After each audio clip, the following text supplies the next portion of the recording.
upper 30s. Monday, sunshine, low 60s. Tuesday, mostly sunny, upper 60s. Georgia meteorologist John Weatherby in the GNN Weather Center. Local news, sports, and community information. 93.9 FM and AM 1350. We are WRWH, Cleveland. This is Let's Get Growing with horticulturalist Nathan Wilson at Lanier Nursery and Gardens in Flowery Branch. Get information you need for gardening, landscaping, and home plant care.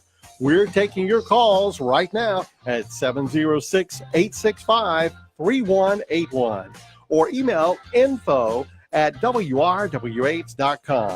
Now, here's Nathan. Good morning, gang. Welcome to the program. What a glorious and beautiful Saturday morning we have here. It's a little drizzly outside the studio. Last week, Buster and I were wearing our coats because it was a little cool.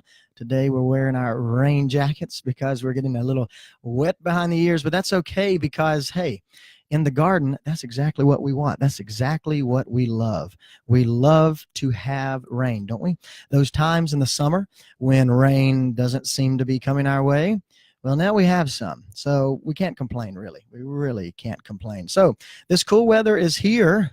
I know that in the past few weeks, we've been looking for it, waiting for it, hoping that it would arrive. And now we see that it has come. And hopefully it's here to stay. The weather forecast is looking good as far as cool weather goes. You know, one thing that I'm always looking for is to follow the leaves. Follow the trees, follow the leaves. And that's very important. You know, I've said for the previous programs, I said, people have asked me, hey, where is fall? And I said, well, it's on the calendar. But you want to make sure that you're looking at the leaves, looking at the trees. Now, every year, fall color is either good or bad, right? Sometimes you have some glorious fall color, and we're going to talk about fall color a little later on in the program. But sometimes you have years that have great fall color, and it's all really weather dependent. It all depends on how much rain we get, what kind of temperatures we've had, and I don't know. This year, we're going to see. I've noticed some trees are looking pretty decent. Some other trees have just turned brown and crispy. Maybe if you have a Japanese maple, you are hoping to have some great fall color, which they do in a good year. But I've noticed that a lot of the fall maples, Japanese maples that I've seen this year, they're not really doing so well as far as the way they are getting their fall color. They're just kind of drying out. It's just really hot and dry the last little run. This morning, the question is it time to plant? Yes, fall is the best time to plant. I want to remind you that fall is the best time to plant, and here is the reasons why. You know, for so long, we've always said, hey, plant in the spring, you know, it's a good time to plant. Well, it's really not the best time to plant because in springtime, you have the hotter temperatures, you have less likely to have moisture, but I'm going to tell you why fall is the best time to plant. Number one, you have cooler air temperatures. Cooler air temperatures are very important to planting. When it's when the air temperature is cooler, then the plants go through less transpiration. Okay, now here's your big word of the day. Transpiration is basically like human sweating. Okay, plants, they will actually produce water and stuff. They'll pull water through the roots, through the stems, through the leaves, and then they come out these little pores, just like our sweat does on our skin, underneath the leaves. And so that is transpiration, and they're using lots of water in the summertime. They're using lots of water in the springtime when they're actually growing. And so in this case, you really don't have so much transpiration or loss of water because of the cooler air temperatures. Now, the second reason why you really need to plant in the fall is because of the warm soil temperatures. Even though the air can change from day to day, hour to hour, the warm soil temperatures is what's really important. The roots of the plant will still be able to grow, still be able to develop. And by springtime, you'll increase the size of this root system, getting ready for that cool the heat of the summer, not the cool, the heat of the summer. That's what we're going to be looking at. So the last thing is, you know, in the wintertime, the water table is a bit higher. which really means that, we have more moisture in the wintertime than we do in the summer. We've seen this summer we had a pretty dry in some areas, but then again, pretty wet in some times. And that up and down is not consistent. Periods of dry, periods of wet, just not consistent for the plant. And it can put a little bit of stress. But in the wintertime, the moisture in the soil is still pretty high and still pretty moderate. So it's a really good situation. So again, we have cooler air temperatures, which means the plants use less water. We have warm soil temperatures, which allows the roots to grow. And number 3, we have moisture in the soil, which again helps with the plant not going under the stress that it normally does. So if you have a question this morning about planting in the fall, give me a call at 706-865-3181. Our lines are always open to you, or you can send us a message and we'll be glad to relay it over the air. Just send it to the email address here at WRWH. That is info@WRWH.com. And I want to remind you to be social with us. Be social with us because we are on Facebook this morning. Kathy Schultz is watching this morning, and she says, good morning, and I say good morning to Kathy. Thanks for joining us. Definitely go to Facebook and check out WRWH 93.9 Facebook page, and we will be glad to answer your questions there. Oh, we've got a few other people joining us. Actually, my sister is on the line, is on Facebook as well.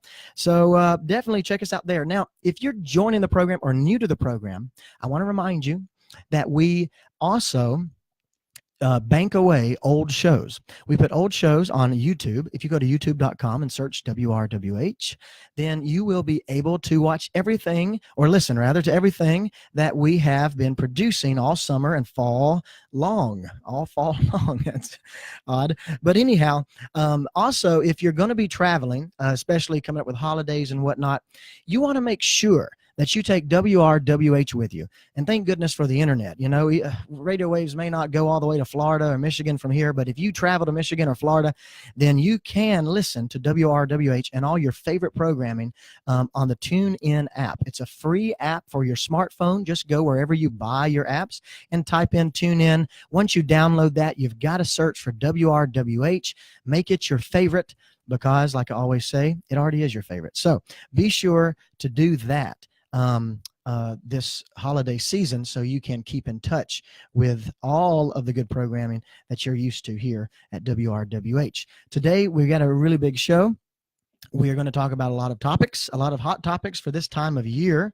And I do need to mention that I want to invite you to join us next week at the same time, 9 o'clock. I won't be in the studio, but I've prepared some stories from deadly plants, creepy gardens, and how plants can actually maybe not be so nice. I think it's very timely for this time of year.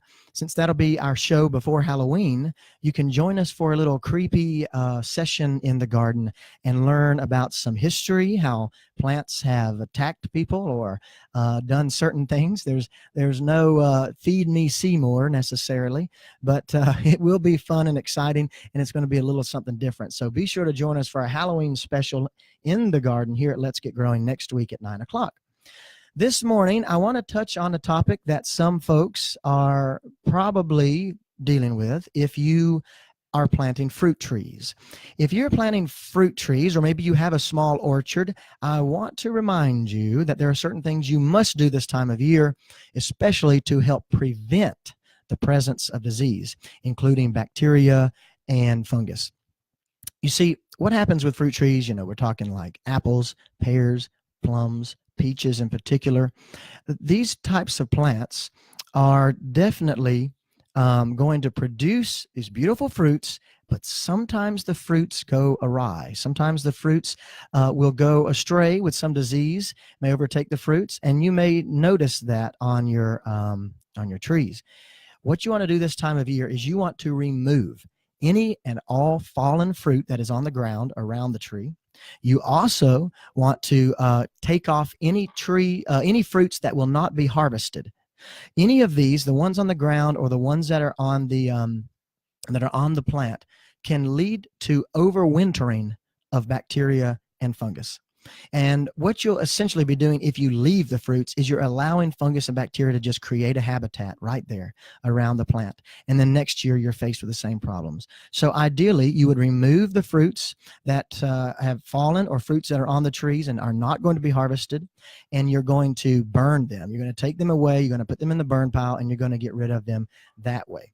Now, again, the goal here is to try to eliminate overwintering of fungal and bacterial diseases.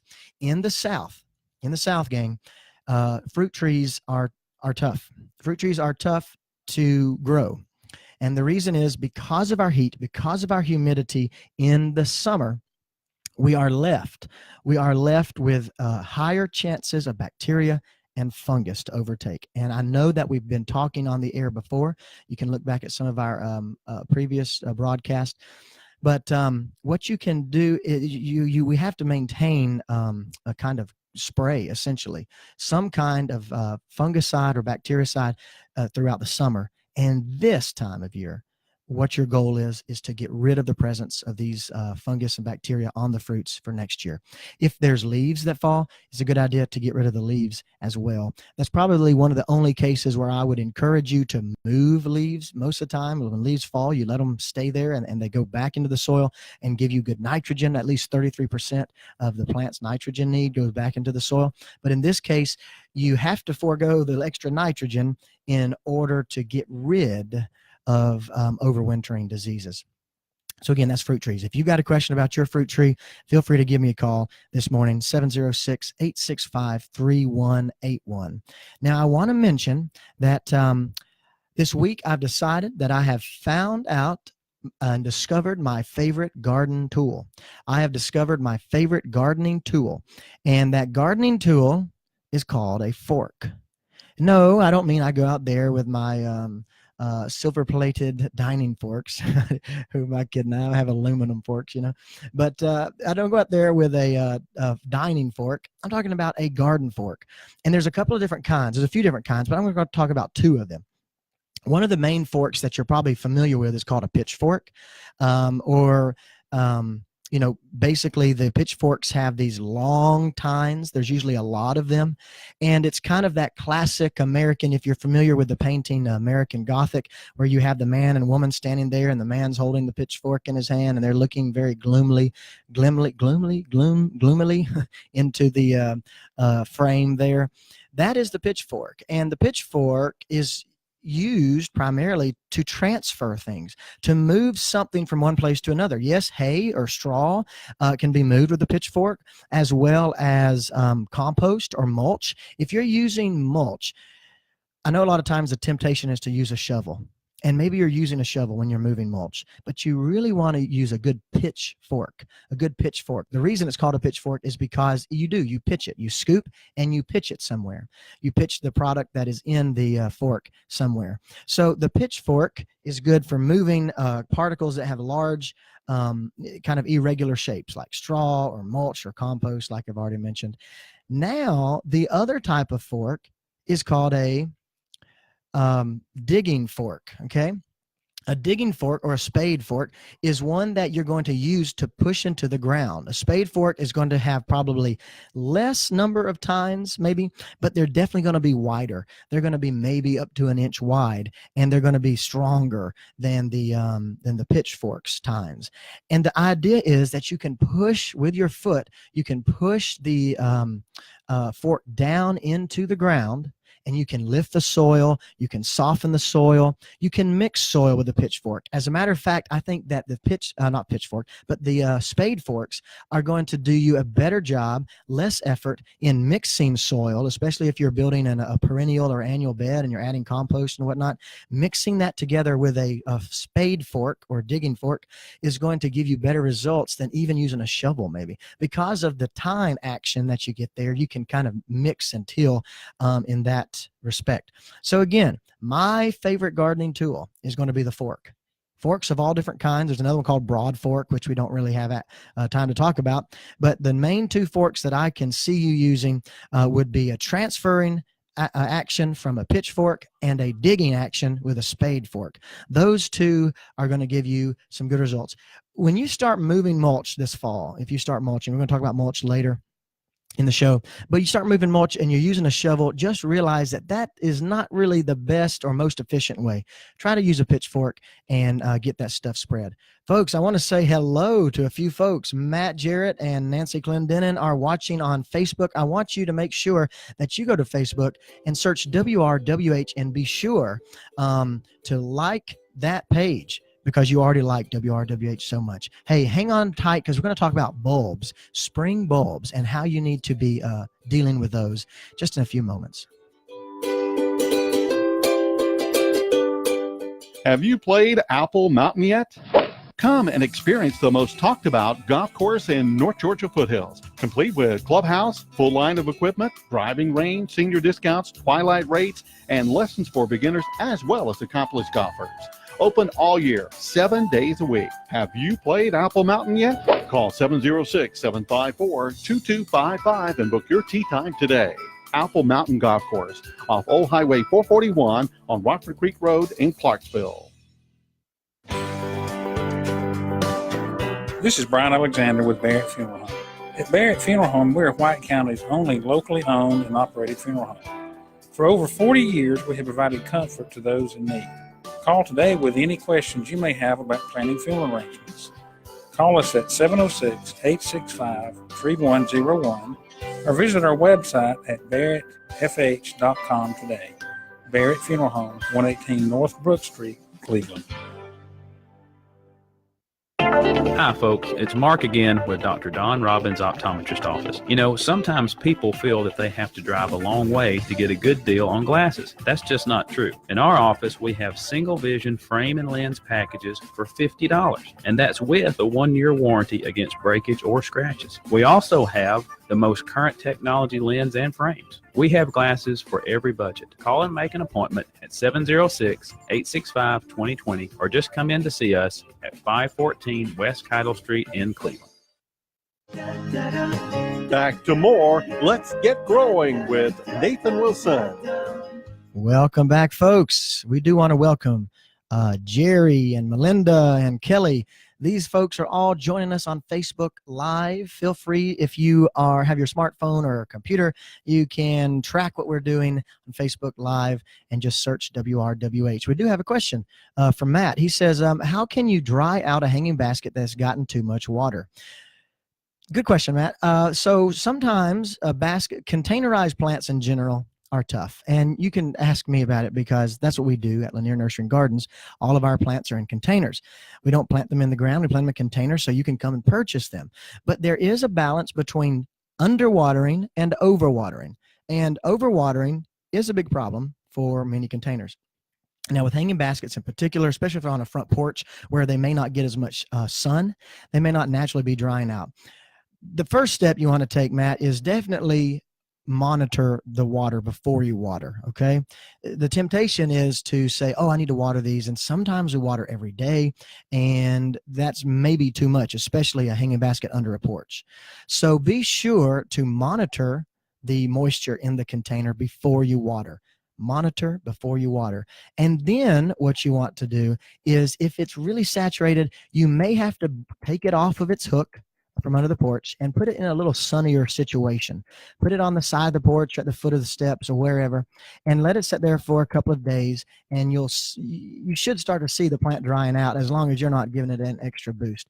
Here would be the goal, Matt, would be to just take your finger and stick it down in the container, and if it's still moist, then you're okay. If it's kind of dry, you may need water. But what I want you to do is, while the plant is hanging, hold the bottom of it and lift up from the bottom. Lift up from the bottom and feel how heavy it is. Let me tell you, folks, that's how we do in the nursery. If something needs water, it's going to feel very light. Okay. And then once you water it, I want you to feel how it feels, and you'll see how heavy it feels. If it's heavy like that, you're fine on the water, because just because the top is dry, and even though I do recommend you to stick your finger in the top, even though the top is dry, you still may have moisture in the bottom, which the plant's roots could definitely use. And that's where overwatering can happen, is trying to give the plant too much water. So I hope that helps, Matt. Those are a few tips on drying out a hanging basket that's gotten too wet. Too wet can be a problem. It can lead to root rot, and you'll see a decline. I do want to remind you that overwatering a plant will give you a wilt just like underwatering. If something is too dry, it'll wilt. If something is too wet, it'll wilt. It's all about the roots being restricted. For some reason, whether it's wet or dry, the roots are being restricted and the plant wilts. Our first instinct when a plant wilts is to water it. And that is, like I mentioned maybe last week or the week before, is the number one killer of all houseplants. So, Matt, thanks for your question. If you got a question, feel free to. Matt says thanks. He's going to forward that information to his wife. So that's really good. Hey, welcome to the show, Brandon. I know you're joining us out there. Be sure to follow us on Facebook if you haven't already. Just like I promised here, we're going to talk about bulbs. Bulbs are an important aspect of the garden. Bulbs, of course, are available right now. You can find them anywhere where bulbs are sold. At the nursery, we haven't gotten into bulbs yet. We mainly focus on plants that are already rooted and shooted. But bulbs, of course, are a storage unit. Bulbs are a storage unit for the plant, and it's a group of plants, of course, that they all summer long are growing with foliage. They're storing nutrition in the bulb and then in the roots, and then at the end of the year, even though the leaves die back, the plant is still there. It's still nice and contained, and it's a way for the plant to make it through the winter or even multiple years if something were to happen and it couldn't regrow. So this is bulb planting time for sure, especially for spring bulbs. Now, we're not talking summer blooming bulbs, but spring bulbs. What am I talking about when I talk about spring bulbs? I'm talking about some of your favorites. Some of your favorites like tulips and daffodils or hyacinths and crocus. All of those types of plants, beautiful plants, they can be planted now. Get your hands on some and plant them. But now that you've found them, that may be the easier part. How do you plant them? Well, here are my 3 tips for planting spring bulbs. Number 1, you want to soften the soil as much as possible. If you're going to be planting these in a bed, make sure to use one of those spade forks, those digging forks that I was talking about, and till the soil up really nice. Make it nice and fluffy. Ideally, you would not have any clods of soil bigger than 1 inch. Now, if you want to, you can go in a number 2, you can incorporate some organic matter. Because these are bulbs and they're more herbaceous perennials, they're not trees and shrubs, you can go ahead and add some compost. Go ahead and add some soil conditioner, and you can enrich the soil that way for these bulbs. Number 3, you're going to actually plant the bulbs into the ground. Now, here is the general rule. You want to measure the width of the bulb. Say the bulb is 2 inches wide. That's a pretty thick bulb, pretty nice. If you had a 2-inch wide bulb, that's a nice thick bulb. And you want to plant it 2 to 3 times as deep as that width. So again, if you have a 2-inch bulb, you're going to plant it 4 to 6 inches deep. If you have a 1-inch bulb, you're going to plant it 2 to 3 inches deep. So it's all based on the width of the plant. Just do it 2 to 3 times as wide as the bulb is. Now, Kim is asking a question on Facebook Live. I'm glad she's asking this question because I'm just about to talk about dividing overcrowded bulbs. Kim's question is this the right time to move spring bulbs to a different location? Kim, it is the right time. It's the best time. It's the right time, because if you wait too late and do it in the spring, well, the bulb is already activated. It's growing. It's establishing itself, and there's a chance you may do some damage. So now that they're dormant, and you can still find where they are because the leaves are probably still up or at least kind of dry and laid over on the ground, you can divide bulbs or transfer bulbs as necessary. Now, here's how you want to do that. With dividing and moving bulbs to another location, you want to soften the area wherever your bulbs are. Soften the area as much as possible. Get the soil really soft again, just like when you were planting the bulbs. You want to soften the soil, break it up so that you can actually access the bulbs and you can find them. Then what you want to do is you want to separate the bulbs, the bulblets, from their mother plants, and you want to replant them at that point. You want to plant them the same way I just mentioned, 2 to 3 times as deep, but you can put them in the same bed. You can take some out and put them in another bed, whatever your heart's desire. But you definitely want to remove the mother plant, the daughter plants, the baby plants from their mother. And so this is the funny thing I want to tell you, talking about separating mother plants, daughter plants from their mothers. I give presentations to kids groups in schools and whatnot, or garden clubs, junior master gardeners. And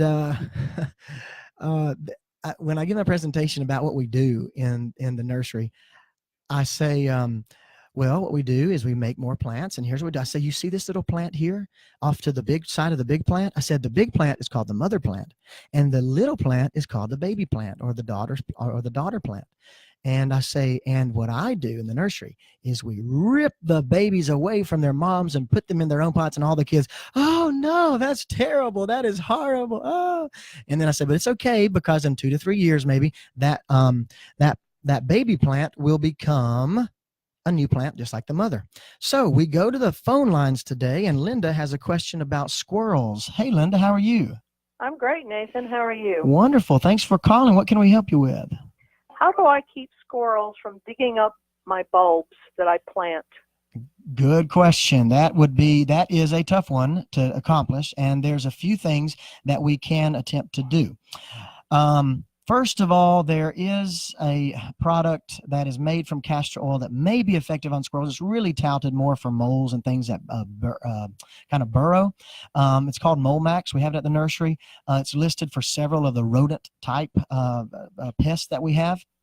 And then some other things you might be able to do is actually use some other repellents that are based on smell or scent. That we have a Repels All product that is a granular, and you can shake it onto the ground, and it just smells terrible. It'll keep away most of your mammals that come around. And my aunt actually was asking the same question, and she discovered, because there was some squirrels that were digging in her containers that she had just planted with pansies and whatnot that she got from the nursery. And she discovered that you could use skewers and kind of pop some skewers up. Now, obviously, you don't want, that could be dangerous to you as well, so be careful. But you could put the sharp end pointed up and keep them out that way. Now, that was in a container. It may work in the ground. Another product that you could possibly use was, it's called Permatil. And we do sell that at the nursery. Permatil is a great product in that you can incorporate it into the soil. What Permatil is it's a expanded rock. It's a shell that they heat at like volcanic temperatures. They blow it up like popcorn, and you put it in the ground, and it's not good for them to dig through. They don't really like that those large kind of sharp particles of rock. So those are a few things you can try. When we deal with mammal pest, I should say, my recommendation is to always try multiple things, not just use one thing, but try to do a few of those things, some chemical barrier, and also some, not chemical barrier, but maybe some repellent barrier, but also some physical barrier, like the skewers. Another one that just came to mind is what we call a web of confusion. And the web of confusion is where you may take your little skewers and pop them in, and then around the skewers, you may add some fishing line and make this web. And then when the squirrels get in there, they really don't know what that is. They're not going to really want to be near or all tangled up in those that web of fishing line. So maybe those are a few tips you could try. I will say that mammal pests are some of the hardest ones to get rid of. Of course, the alternative is lead poisoning, but we don't want to go there on this show. So hope that helps, Linda. Well, thank you very much. Sam? All right. Well, thanks for calling. Thanks for listening. We do appreciate it. Okay, bye. Absolutely. Well, if you have a question, folks, feel free to call in 706-865-3181. And we'll be right back to talk more a little bit about warm season grasses and how long do I have to mow? How much longer do we mow? We'll be right back, folks. Drug dependence is a disease that can be treated and managed. Those who have started using drugs and have the compulsion to continue, despite facing negative consequences, need help to stop. When someone suffering from drug dependence gets the care they need, they become healthy again, contribute to society, and lead productive lives. Don't let dependence on drugs ruin your life or the life of someone you love. For more information, contact the Enoda Anti-Drug Coalition at 678-480-7191 or visit us online at enodaantidrug.org.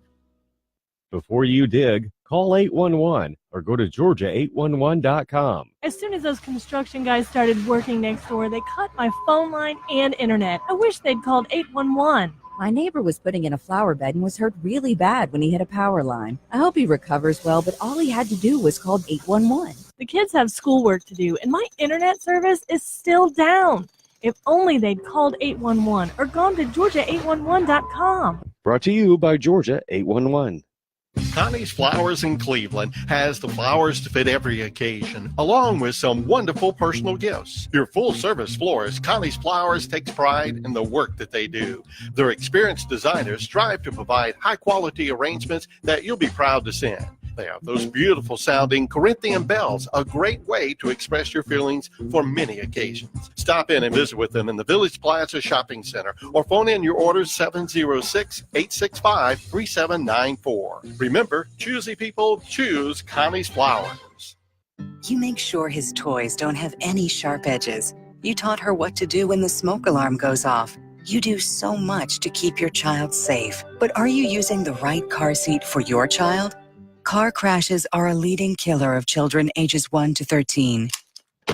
Protect your child's future at every stage of life. For information on the right seat for your child, visit safercar.gov/the right seat. A message from the National Highway Traffic Safety Administration and the Ad Council. Cloudy, windy, 30% chance of morning showers, then more partly sunny in the afternoon. High low 70s, mid 60s higher elevations. Mostly clear, windy, colder, lower 40s Saturday night. Then Sunday, sunshine, high of 60. Sunday night, clear, upper 30s. Monday, sunshine, low 60s. Tuesday, mostly sunny, upper 60s. Georgia meteorologist John Weatherby in the GNN Weather Center. More great information coming your way on Let's Get Growing with Nathan Wilson. All right, folks, we had just had a great segment there. We appreciate Linda's call. She was talking about trying to get rid of squirrels in the landscape. Now, so the reality of things here is that she's on Facebook with us, and she is going to try some baby powder. Linda, definitely call us in, call back sometime soon, and let us know how that works. Like I mentioned, there is a big ordeal with mammals. Mammals are tough. But folks, we have some folks join us on Facebook with some questions, and you can do that as well. Just go to WRWH online on Facebook.com. People are asking about when is the best time to mow. When is the best time to mow? And it's a really good thing, because now that the temperatures are cooling down, I want us to talk a little bit about our weather walrus, WRWH's very own weather reporter, Bill Kinsland. He gave us some information here. He said that our earliest date of our first freezing temperature was on the 21st in 2007, and that was in Helen. And the latest first freeze date was November 20th, 2016 at the Saltee Weather Station. Now, the average first freeze date is October 25th. October 25th. And according to the current 7-day weather service forecast for White County, there is an outside chance of a brief dip into frost territory late Sunday night or early Monday morning. So keep an eye on your pumpkin patch. Now, I read that a little too early, because there is an old poem from James Whitcomb Riley that says, when the frost is on the pumpkin and the fodder's in the shock. That's the opening line of Mr. Riley's 1880s poem, and it brings up the question on everybody's mind: when will we see the first frost this season in White County? So we don't have a crystal ball for all of that. We don't have a crystal ball for all of that, but it does give us the answer, and we appreciate Mr. Bill Kinsland and the weather walrus there. So that's what's exciting. So, folks, I want to go ahead and mention here that we've got a guest on the program, my former boss, Mr. Commissioner of Agriculture, Gary Black. I've asked him to come on and talk a little bit about the stuff that we've seen down on the news, of course, in South Georgia and in agriculture. And so, Commissioner, how are you this morning, sir? Great, Nathan. Thanks for having us. Hope you all are well. Yeah, we really are. I know that we have been seeing images. We've been seeing video, of course, a visit by President Trump to the South Georgia and Middle Georgia. And I thought maybe you could relay some of the firsthand experiences that you're dealing with right now. Well, thank you, Nathan. I just ask all your listeners to, first keep all our Southwest Georgia folks in the farm families and rural communities that are in the storm zone. It's very wide, it's very long, and it's that's often what when we look at one picture, we think of it being isolated. And right. if I could say one thing to our listeners, that the breadth of the storm is and damage is in many places 100 miles wide, and the effects of the storm are going to be felt all the way from the corner in Donaldsonville and Seminole County as far north as northeast to Johnson County and Wrightsville. We have enormous catastrophic damage to agriculture, both from normal row crops, but the generational effects that Michael will have on pecan production are things that I'm not sure everyone fully grasps yet. I'm not sure I do, but we've been in the middle of it. Our team's been working the State Operations Center since when it was opened Tuesday a week ago. But I was there to watch this Category 4 storm hit, and then not lose much power by the time it got to Georgia, and to watch that entire event, and then be with our farm families all week, again with the president, with the vice president. It's very sobering and humbling, but we have a lot of work to do. But we do have a resilient people, and with the Lord's help, we'll rebuild. Yeah, absolutely. Commissioner, I saw an image of Greg Mims and you in a field, and behind you was a twisted, gnarly-looking building that was made of steel, I assume, but it was all just a wad of paper. I mean, as much rain as fell in the hurricane, I mean, there's really tears that are falling. Is that right? Yeah. We're very fortunate. And of course, the coastal plain, that part of the state is very resilient when it comes to being able to handle water. I really don't think we're going to have any too much, or not going to have much ongoing, like flooding type, that much water. There are parts of the state that actually need 3 or 4, 5 inches that they can, and the land can handle that pretty quickly, But the wind, where we were standing at Greg's, the image you're talking about, he recorded 119 mile an hour winds there. Wow. And they were sustained. Where Greg's farm is in Seminole County, he was able to look out of his back window and actually see the eye pass by. Wow. He was right on the inner eye wall, and which was a pretty scary episode in their family's life. But he's got total devastation of cotton. Started back picking peanuts this week, and they'll finish the peanut crop. It's kind of odd how some of it can survive and some of it, but the cotton is just total devastation. We have enormous losses in pecan, enormous losses in timber, and the timber forest products component of the problem is that there's so much to try to salvage, but so much that is not salvageable. Right. But if we allow this to stay on the forest floor, it has immediate impact on providing fuel for a potential forest fire. Sure. But also the near-term issues, we have to take away what's the possibility of infestation of southern pine beetle. It's that too that possibility is looming, which would have devastating effects on the remainder of the forest. So Georgia's #1 forest product producing state in the nation, and looks like those timber losses right now have already topped $1 billion. So $3 billion in total commodity loss so far. And I hope that number stops climbing. But right. No, absolutely. I would say this, Nathan. We had an excellent call with my colleagues around the southeast yesterday. we're putting together an agricultural economics team from North Carolina, South Carolina, Florida, Georgia, and Alabama, just to make sure that our economists are using the same models.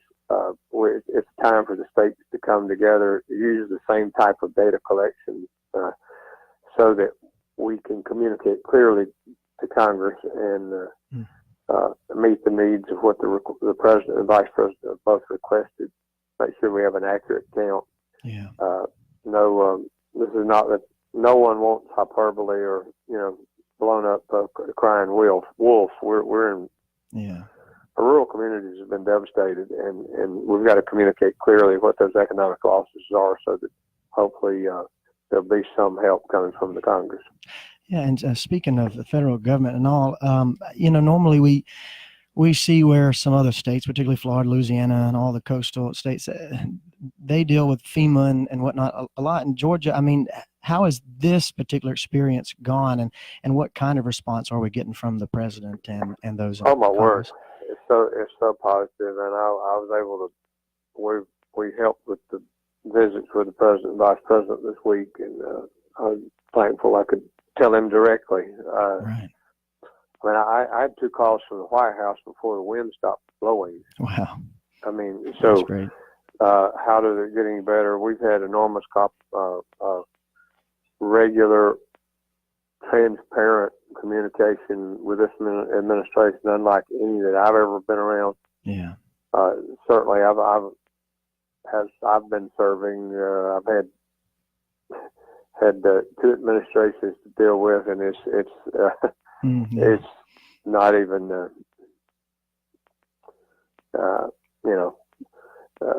prior to the last 2 years, I had almost zero contact or communication or ever reach out from the USDA, and of course now with Secretary Perdue, that's much different. But it's also the tone of this president, the tone of all the agencies. I mean, Governor Deal speaks of he had contacts from the Secretary of Homeland Security. I mean, many of the secretaries of this cabinet were busy reaching out before we ever called them, and that's something we ought to be proud of. Yeah. And I was able to thank the president for that. But big job to do with FEMA, big job to do with USDA, and now we've got to tabulate what we think would, what is a figure that would be helpful? How do we do this responsibly? Yeah. I've got a bankers summit on Tuesday. That's coming Tuesday with private lenders, Farm Credit System, USDA, and other individuals to see if we can look for a way to do some low interest, long-term restructuring of some of the debt and see what tools might be available. Again, we've got to approach this not about throwing money at things, but there will be some disaster response and relief that's going to be required of the government. I'm convinced that. We've got to make sure it's appropriate, transparent, and responsible. I'm sure we get a bunch of smart people in the room. We can have some ideas that would be something to feed back. It's not just about trying outside to encourage our producers. I mean, the people speaking at these forums, whether it's the secretary or me or the president, or you get the microphone. But I've told our farm family that the answers don't come from the people that have the microphone. I think that we've got to all think thoughts we've never thought before, because this is a storm we've never seen before. It's damage we've never seen before. So it's going to require something that maybe is not quite traditional, but still would be appropriate in the eyes of the law. And I hope we can get some creative and smart people together to have some suitable ideas moving forward. Yeah, absolutely. Well, I know you mentioned that the numbers, of course, are there, maybe not finalized, but we want to remind folks that agriculture is Georgia's #1 industry, right? Sure. Well, almost $73 billion annually in total economic impact. But we are the farm gate values of Georgia. What that means is, what does a farmer produce? What does a farmer produce and get paid for? Right. That's in the in the 12, give or take, the $12 billion range. We are already believing that impact is going to be $3 billion.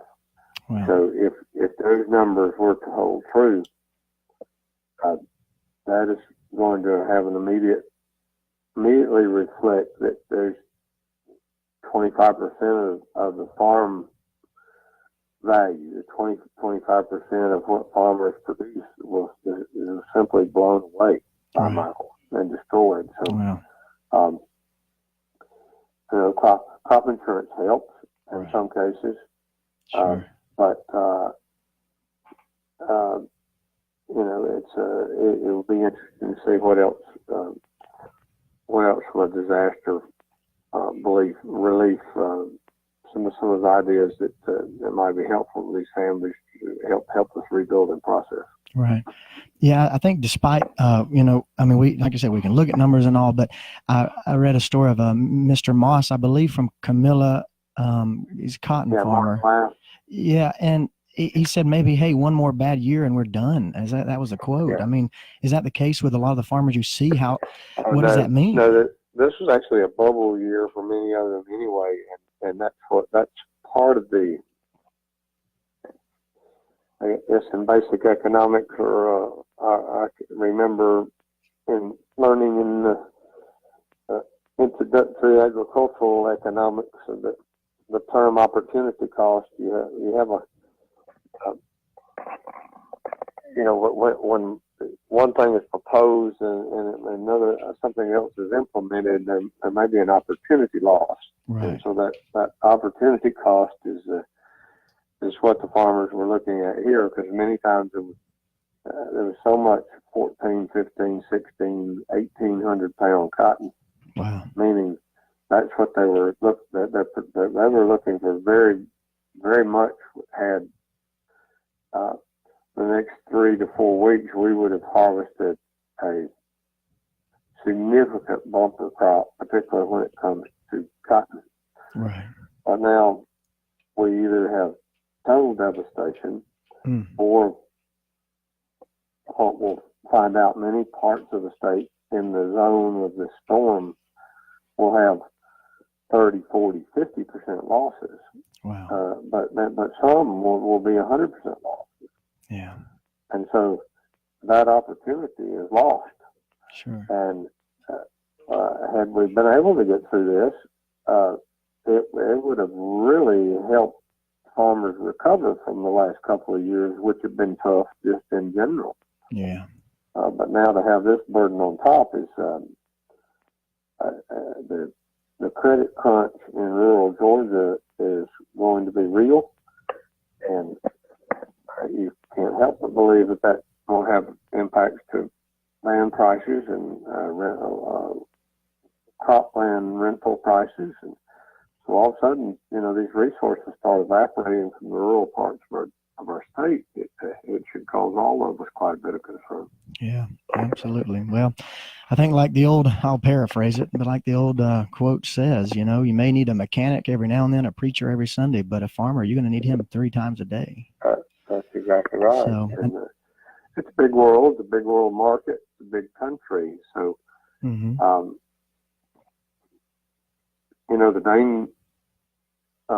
one of the, I started to say danger, I don't want to phrase it that way. Sure. One of the things that is a challenge for us is that we're all very busy. All of your listeners are busy. We we all have families, and if we're living up here and have not really been affected, it's possible to here in just a couple 3 weeks be planning Thanksgiving dinner and go to the grocery store and really not see an impact. We're not. It's not like we're going to see empty shelves. Sure.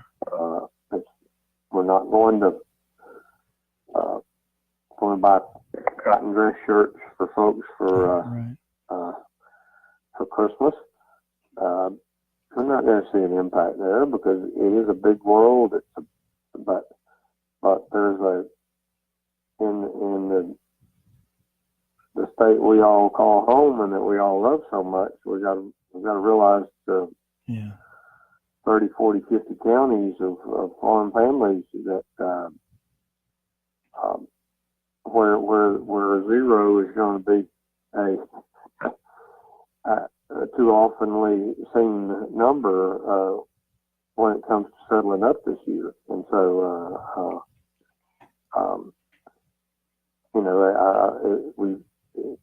that's where the real family impact, there's psychological impact out there.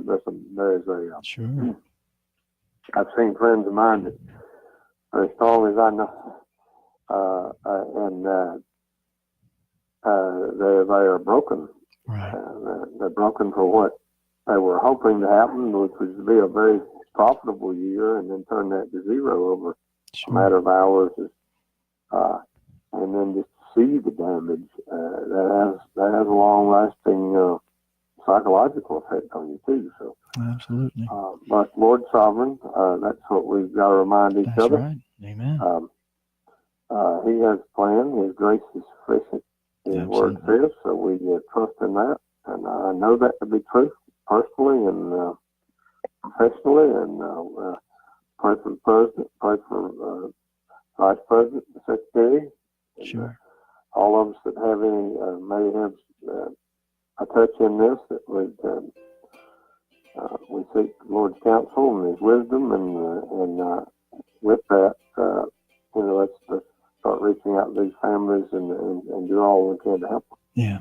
Well, Commissioner, we appreciate that. We'll continue to ask our listeners to pray, and thanks for for joining us on the brief notice, and we'll be praying for you, sir, as you travel the state and continue to work. Thank you, sir. Thanks, have a good weekend. Have a great day. You too. Bye-bye. All right. That's it.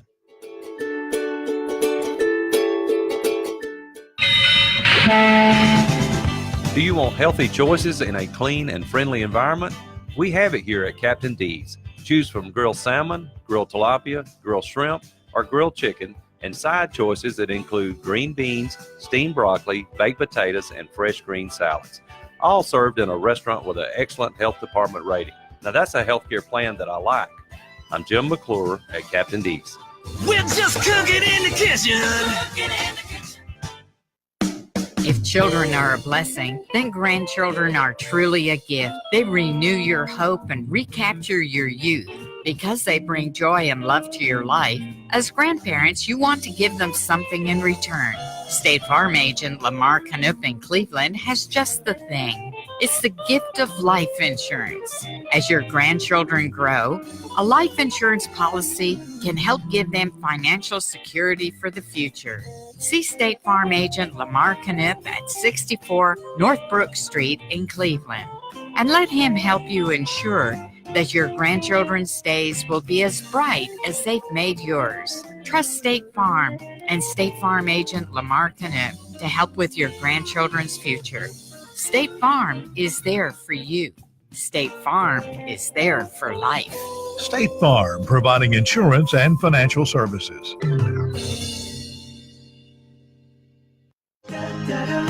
Back to more Let's Get Growing with Nathan Wilson.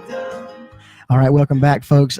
Before we go any further, I want to answer a question here that we had from Nathan. He's watching on Facebook Live, which I hope you'll join us next week at WRWH. Just search that on Facebook. He asked, he has an apple tree that's rooted from the original bucket into the yard. When should he transplant it? So if it's rooted out the bottom, that is very common, Nathan. It does happen. The time to do it would be pretty soon. You could probably go ahead and do it this weekend. It's a little rainy, but you could continue that in the next week. Just cut away the bucket, dig as much root root system as you can and plant it just like we always recommend, a wide hole, at least 3 times as wide as the root ball, but just as deep. So you can go ahead and do that now all the way through winter. Before we broke there for a commercial break, we did have the Commissioner of Agriculture speaking on the Hurricane Michael and the destruction. If you missed any of that conversation, feel free to go to Facebook, feel free to go to YouTube. Folks, the folks in South Georgia, they need your prayers. Middle South Georgia, the farmers there. Like I mentioned when I went on the phone with the commissioner, you may need a mechanic every now and then, you may need a preacher every Sunday, but you need a farmer 3 times a day. And we may not see increase in pricing, we may not see a decrease in availability on the market shelf because we do have a global economy, like the commissioner said. But the reality is the folks in South Georgia, they need your prayers. So please, if you would do that this week, continue to pray for the folks in South Georgia. Next week, folks, join us. We've got a recorded broadcast coming. I can't be in the studio, but it's going to be about the creepy side of the garden, deathly plants, and how plants aren't always our best friend. So hold on tight throughout the week. Give us a good week, and we'll see you this time, 9 o'clock next week on Let's Get Growing.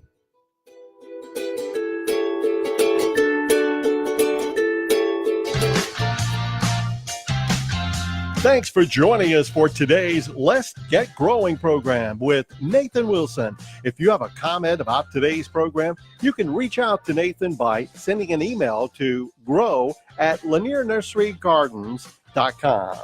Join us next Saturday for Let's Get Growing on Local News Radio 93.9 FM and AM 1350.